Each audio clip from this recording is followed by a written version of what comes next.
ఎన్నో జన్మల తర్వాత మానవ జన్మ లభిస్తుందని శ్రీ గురుపీఠం ట్రస్ట్ చైర్మన్ జిన్నారం పెద్దగౌని శివకుమార్ గౌడ్ చెప్పారు. మెదక్ జిల్లా శివంపేట మండలం గూడూరులో వచ్చే నెల 3న దివ్యమూర్తుల ప్రాణ ప్రతిష్టాపన వేడుకలు ప్రారంభం కానున్న నేపథ్యంలో ఆధ్యాత్మికతతో పాటు మానవ జన్మ విశిష్టతను ఎంతో అద్భుతంగా వివరించారు. ఆలయ ప్రాంగణంలో తన మనోభావాలను అందరితో పంచుకున్నారు. 84 లక్షల జీవరాశుల్లో మానవ జన్మ అరుదైందన్నారు.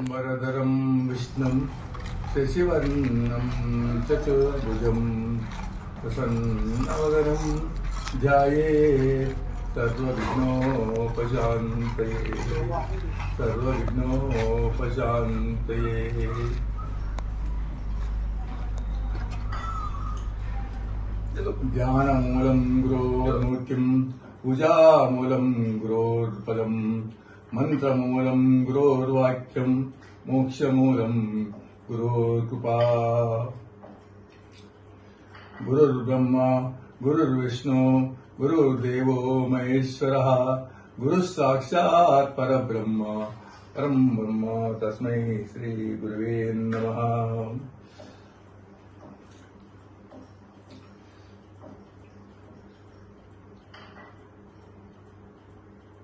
మన శ్రీ గురుపీఠం గూడూరులో నిర్మించిన శ్రీ దత్తాత్రేయ మహాస్వామి పంచాయతనం మరియు శ్రీ షిరిడి సాయిబాబా దేవాలయము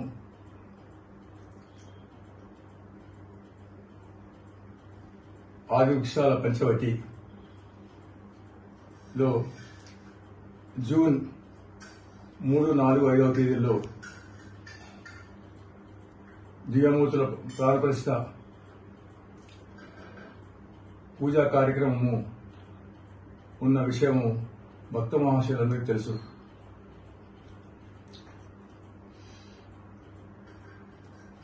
మనకు 84 లక్షల జీవరాశుల్లో మానవ జన్మ అరుదైన జన్మ. ఎన్నో జన్మల తర్వాత మానవ జన్మ లభిస్తుంది. ఈ జన్మ యొక్క లక్ష్యాన్ని తెలుసుకొని జన్మ రాహిత్యాన్ని పొందడము ఎంతో అవసరం.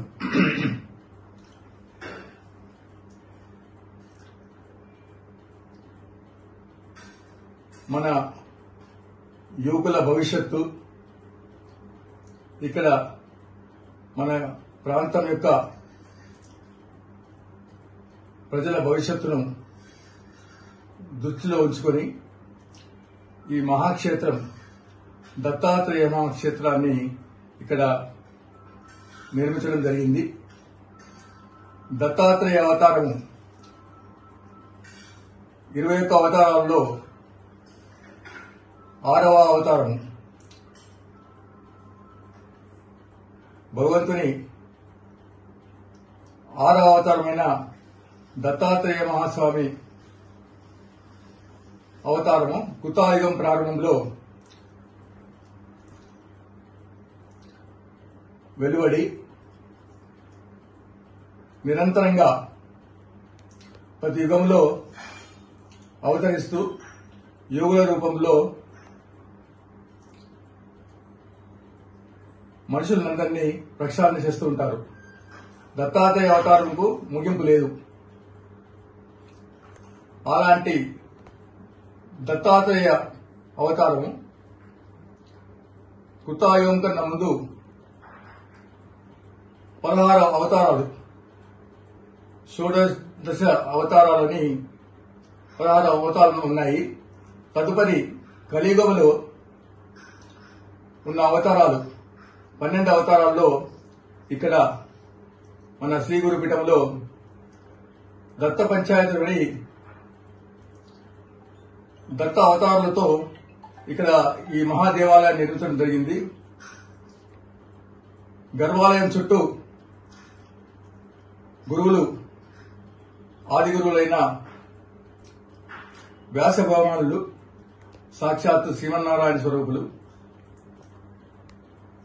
దక్షిణామూర్తి, వ్యాసభవనంతో పాటు ఈ కలియుగ దత్తావతారులు అందరినీ కూడా మనము ఈ గర్భాలయం చుట్టూ ఏర్పరచడమైంది. ఇంతటి మహాత్మ్యం కలిగిన ఈ దత్త క్షేత్రాన్ని దర్శించిన వారు, ఇక్కడ పూజించిన వారు పునీతులవుతారు అన్నంలో కూడా ఎలాంటి సందేహం లేదు.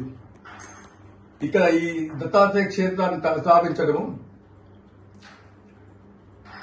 మన భారతదేశంలోనే మొట్టమొదటిసారిగా ఒక గురువుకు ప్రాధాన్యత ఇచ్చి ప్రత్యేకంగా ఒక గురుపీఠాన్ని ఏర్పరచిన ఉద్దేశంతో ఇక్కడ ఈ దత్తాత్రేయ క్షేత్రము స్థాపించడం జరిగింది. ఇక్కడ ప్రాముఖ్యత ప్రతి నిత్యము జరిగే అష్టోత్తరాలతో పాటు నిత్య పూజల్లో కాకుండా నిరంతర నామస్మరణ ఉంటుంది. దిగంబర దిగంబర శ్రీపాద వల్లభ దిగంబర అనే నామస్మరణం ఇక్కడ రాత్రి మొవళ్ళు 24 గంటలు నామస్మరణ చేయడానికి ఏర్పాటు చేయడం జరుగుతుంది. తర్వాత నిరంతర సత్సంగాలు, నిరంతర నామస్మరణ ఈ దేవాలయాల్లో. ఇక్కడ ప్రాముఖ్యత ప్రతి నిత్యము జరిగే అష్టోత్తరాలతో పాటు నిత్య పూజల్లో కాకుండా నిరంతర నామస్మరణ ఉంటుంది. దిగంబర దిగంబర శ్రీపాద వల్లభ దిగంబర అనే నామస్మరణం ఇక్కడ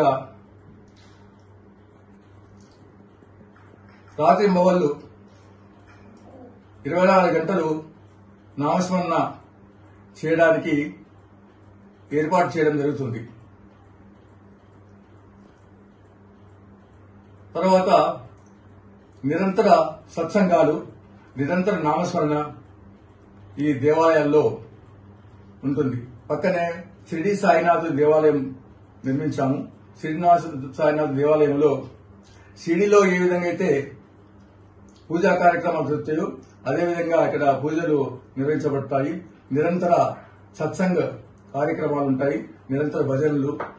తర్వాత 4 సమయాల్లో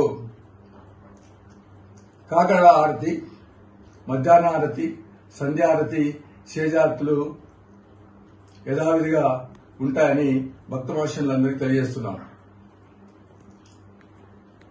3వ తారీఖు నుండి ప్రారంభమయ్యే జూన్ 3వ తారీఖు నుండి ప్రారంభమయ్యే ఈ కార్యక్రమంలో ముఖ్యంగా 4వ తారీఖు నాడు జలాదివాసంలో ఇంకా కొన్ని క్షేత్రాల నుంచి గంగోత్రి, యమునోత్రి, తర్వాత త్రివేణి పుష్కరాలు, సరస్వతి పుష్కరాల నుంచి కూడా నీరు తెప్పించడం జరిగింది.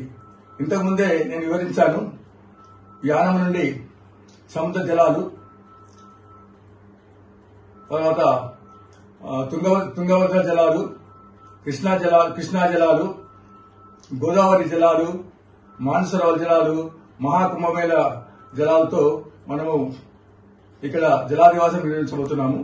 కాబట్టి ఈ అతి పవిత్రమైన జలాలతో మనము జలాదివాసం చేసిన ఈ నీటిని మనము స్పృశించినట్టయితే, మన తలపై చల్లుకున్నట్టయితే ఎంతో శ్రేయస్కరము, సర్వశుభాలు కలుగుతాయి.